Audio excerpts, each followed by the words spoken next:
Hari ini kita berkunjung lagi ya di rumah Bu Mimin. Assalamualaikum. Mana Mi itu yang anu? Apa namanya? Yang besar itu? Aulia? Aulia kah? Yang besar siapa? Yang itu yang mau rencana mau dikasih kerja. Linda? Iya, Linda. Ini. Ini anak-anaknya ya. Pada kecil-kecil semuanya. Sini ya, sini.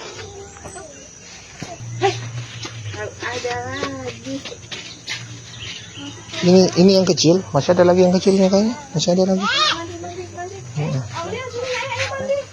Assalamualaikum. Jadi ini tadi video yang saya tampilkan di awal adalah beliau bernama Ibu Mimin, punya anak 9,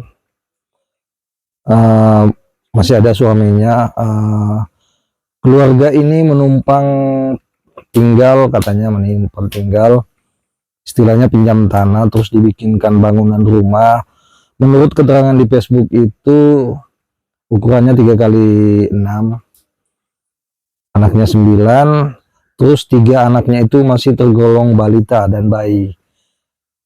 Ceritanya itu beliau Ibu Mimin ini sempat keguguran anak yang ke-10, sementara pekerjaan suami dan Ibu Mimin ini yaitu serabutan. Jadi tanggapan saya ya, yang ingin saya bahas adalah ini keluarga sudah numpang. Mohon maaf, saya juga numpang juga sebenarnya. Nah, anaknya 9. Jadi kasus kita sama. Anak saya 3, beliau itu anaknya 9, usia 37 tahun. Bedanya, ya sebenarnya saya masih bisa lah. Masih sanggup lah untuk 3 anak ini. Anak saya juga masih 5 tahun lebih, 2-nya balita, 1 masih 1 tahun lebih. Nah, yang saya ingin bilang bahwa begini, memang itu punya anak itu hak semua orang, tapi kan hak anak juga harus terpenuhi.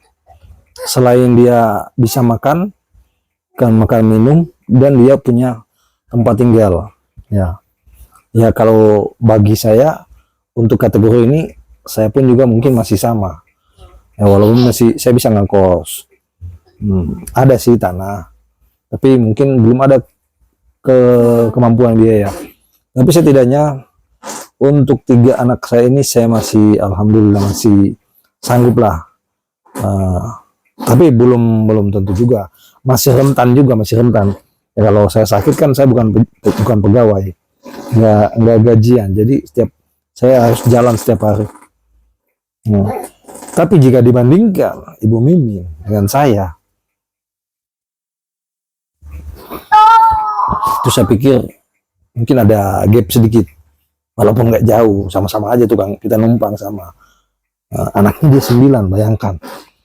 Anak 9 itu nggak usah kita berlindung di balik kata tak, di masing-masing anak punya rezekinya. Banyak anak banyak rezeki, bahkan banyak rezeki itu propaganda zaman Belanda. Zaman Belanda dulu kan manusia, tenaga manusia masih sangat dibutuhkan, belum seperti sekarang sudah ada. Kalau kita mau buka sawah sudah ada traktor, kita mau buka ladang sudah ada semua, ada eskavator apa dan lain sebagainya. Jadi zaman dulu memang dipakai propaganda itu, banyak anak banyak rezeki, karena orang kaya atau zaman Belanda dulu membuka kebun-kebun itu masih pakai tenaga manusia, dan tiap anak punya rezeki sendiri, saya percaya. Tapi kalau sejak awal kita merencanakan punya anak dan kita tidak mempersiapkan minimal kita bisa memberikan pemenuhan gizi, pakaian, ya tempat tinggal, meskipun bukan milik sendiri, mungkin ngekos seperti saya juga minjam juga rumah di kampung, di desa, jadi saya nggak mau munafik juga.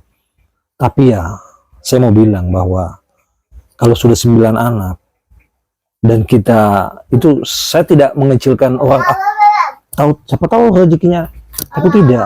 Ini kan kita sudah lihat keadaan kita kerja serabutan, dia juga katanya ada usaha nitip kue dari warung ke warung, menjajakan keliling kampung. Dia juga ada kewajiban kredit motor. Kredit ya saya paham lah, karena saya juga kredit motor. Alhamdulillah sudah lunas 3 tahun sih. Itu pun juga ya susah payah, karena ya bagaimana kita menghidupi anak, kita ngekos juga, kebutuhan tak terduga, apalagi tinggal di kota, apa-apa aja semua dibayar, semua dibeli.